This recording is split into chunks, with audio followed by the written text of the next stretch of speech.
get all the vitamins you need through nutrition. So the shortcut for me, because I had a busy lifestyle and I didn't like to cook that much. Ordering pizzas was much better for me in Chicago. But anyway, so what I would do is I would buy the vitamins, and then I would just vitamins right on top of a high protein meal.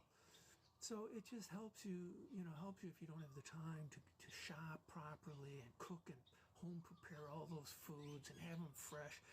That takes a lot of time. And if you do that, man, God, I would love to find a wife that like that. Nowadays everybody shortcuts it. So anyway, so that's what I want to say about nutrition. That's what I want to say about vitamins. They're the perfect shortcut. They make it much easier, and they work. Okay, now I'm going to talk a little bit about what is the number one food that damages your teeth. Actually, it's not the food, but the food feeds the germs that cause the problems on your teeth.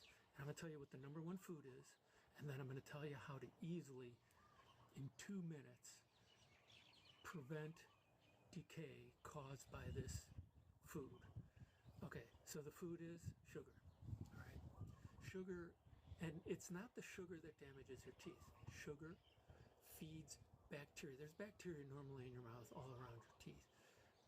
So when you eat high concentrations of sugar, the bacteria in your mouth, their reproduction rate just goes up tremendously, and they start digesting these sugars, and they give off acids. And all this increase in acid from the increase in the number of bacteria and the increase of the excrement from the bacteria dissolves the tooth structure. Okay, and it's not something that happens in one day. It happens slowly over time. So it's people that sip these sweet drinks, and they're constantly drinking sweet drinks. You're constantly soaking your teeth in sugar. People that are eating candy all day, people that are eating chips and all these carbohydrates, and they leave that trapped inside their teeth and trapped around their teeth. It's feeding the bacteria huge amounts of acid, huge amounts of increase in bacteria. The bacteria and the acids work down deep under the gum, detach the gum, make the gum irritated and not resistant to the bacterial toxins, and then you get gum disease. So anyway, sugar is the problem. I love sugar. I mean, I love my sweet things, but what I do is I just rinse my mouth with water right after the sweet thing, or I brush right after. And again, what has to happen is the bacteria have to attach to the tooth. Then they have to eat the sugar and give off the acids. And then as they're giving off the acids, because the acids are really close to the tooth, they dissolve the tooth. If the bacteria are loose in the saliva, when they give off the acids, the saliva buffers the pH, the acidity of the the acids, and then it doesn't affect your teeth that much. It's just when it's close into the tooth and it's there for a long time. The worst thing you can do is eat a bunch of sugar and go to bed. You get that, they call it tooth fur. Your teeth feel kind of rough and gooey. That's from the bacterial just increasing in their numbers and bonding to your teeth. So just rinse right away.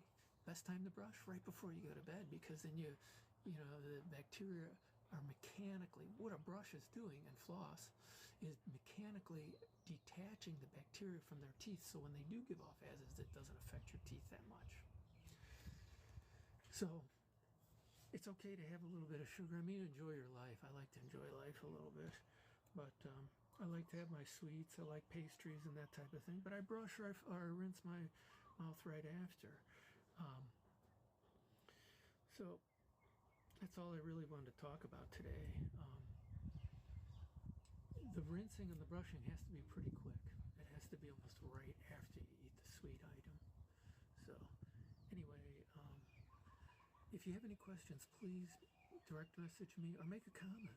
Just make a comment on one of my other videos. On my videos, I talk about brushing and flossing, which is the most effective way to clean your teeth. I also talk about Sonicare, which the nice thing about Sonicare is it's faster and almost as effective as brushing and flossing. So it's better because it's easier to do, so you're more likely to do it. Flossing can take some skill, but I explain all of this in some of my other posts. If you make comments on there, you can share it with your friends and family, people you care about. Share a little bit about my brushing technique or about Sonicare and how it compares to Spin Brush. Spin Brush is an excellent piece of equipment. I also like Arm & Hammer Advanced Whitening. Any of these Arm & Hammer baking soda and peroxide toothpaste are excellent, excellent, because anyway, they give off, hydrogen peroxide, when it hits the bacteria, it kills the bacteria and gives off oxygen. The oxygen, as you're pushing it down to the gums and below the gums where the bacteria, those are the bad bacteria, the gram-negative bacteria. Those are the ones that really damage your teeth, your gums, If you push the oxygen down in there, it kills those bacteria, and it keeps the healthy bacteria there. So that's an excellent product too. Anyway, I'm gonna have a store eventually, and some of these vitamins and toothpaste and things like that. Thank you very much for listening today, and please contact me if you have any questions.